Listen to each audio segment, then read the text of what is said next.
കർത്താവിൽ ഏറ്റവും പ്രിയപ്പെട്ട ദൈവജനമേ, ഏപ്രിൽ മാസം 1-ാം തീയതി ചൊവ്വാഴ്ച അതിരൂപത ആസ്ഥാനത്ത് വിമത വൈദിക വേഷധാരികൾ എത്തിയെന്ന് ഗ്രൂപ്പുകളിൽ നിന്നും അറിയുവാൻ കഴിഞ്ഞു. അതിനെ ശക്തമായി പ്രതിരോധിക്കുക എന്ന് കരുതി അതിരൂപത ആസ്ഥാനത്ത് ഞങ്ങളും കയറിയിരിക്കുമെന്ന് എൻ്റെ ശക്തമായ വോയിസ് മെസ്സേജ് ഗ്രൂപ്പുകളിലേക്ക് ഇട്ടിരുന്നു.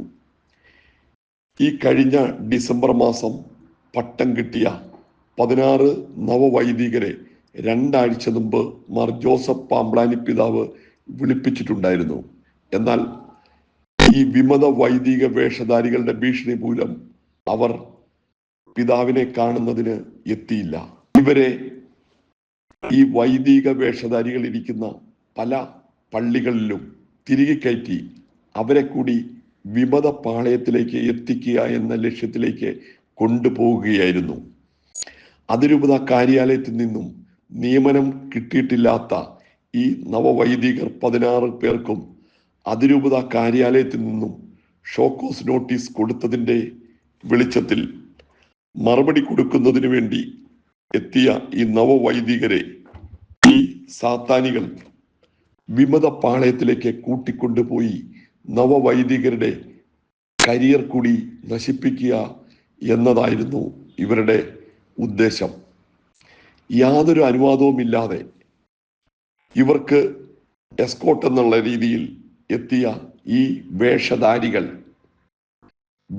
ജനുവരി 9-10 ആവർത്തിക്കപ്പെടുക എന്ന ഉദ്ദേശത്തോടു കൂടി ബാഗുകളും തൂക്കിയാണ് ഇവർ എത്തിയത്. ഇവർക്ക് വേണ്ടി ലിസി ഹോസ്പിറ്റലിൽ നിന്നും ഭക്ഷണപ്പൊതികളും എത്തി. എന്നാൽ ദൈവജനം 4 മണിയോടുകൂടി എത്തുമെന്ന് അറിഞ്ഞപ്പോൾ രംഗം വഷളാകുമെന്ന് മനസ്സിലാക്കിയ വൈദിക വേഷധാരികൾ ഞങ്ങൾ അതിരൂപതയിലേക്ക് എത്തുന്നതിന് മുമ്പ് സ്ഥലം കാലിയാക്കി. കൂടുതൽ ഷോ കാണിക്കരുതെന്ന് പോലീസ് ഇവർക്ക് താക്കീതും കൊടുത്തിരുന്നു. ഞങ്ങൾക്ക് പണി ഉണ്ടാക്കരുതെന്നും പോലീസ് ഇവരോട് ധരിപ്പിച്ചിട്ടുണ്ടായിരുന്നു. ഞങ്ങൾ വിശ്വാസികൾ ആഹ്വാനം ചെയ്തത് ഇവർ അതിരൂപത ആസ്ഥാനത്തിരിക്കുകയാണെങ്കിൽ ഞങ്ങളും അവിടെ ഇരിക്കും. അങ്ങനെ ഒരു ലോ ആൻഡ് ഓർഡർ പ്രശ്നം ഉണ്ടാകുമ്പോൾ 2 കൂട്ടരെയും അവിടെ നിന്നും ഇറക്കണം. അതായിരുന്നു ഞങ്ങളുടെ സ്റ്റാൻഡ്.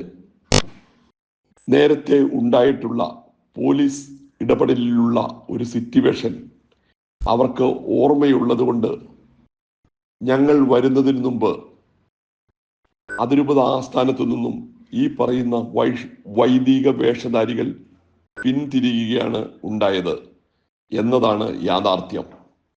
ഈ കൂട്ടത്തിൽ ഒരു കാര്യം പറയട്ടെ.